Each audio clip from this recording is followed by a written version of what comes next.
ఈ ఆగస్టు 15 రోజు స్వాతంత్ర దినోత్సవ వేడుకలు అవన్నిట్లో దేశం మునిగి తేలుతుంది. నేనైతే తెలుగు వాళ్ళకి ఎంతో గర్వకారణమైన శ్రీశైలం ప్రాజెక్ట్ దగ్గరికి వచ్చాను.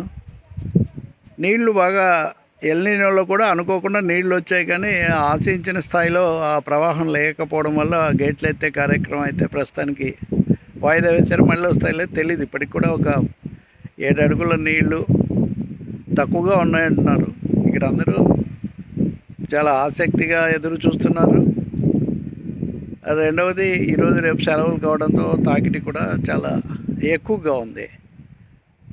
భారతీయ ఇంజనీర్లు అనండి, లేకపోతే ప్రజల శ్రేయస్సు కోరుకునేటటువంటి చాలామంది ఆలోచన పరులు, అధినేతలు ఎంతో శ్రమపడి నిర్మించినటువంటి గొప్ప గొప్ప ప్రాజెక్టులు, డ్యాములు, ఈ పాతాళ గంగలు, ఈ ప్రకృతి వనరులు, ఇవన్నీ ఈ దేశం యొక్క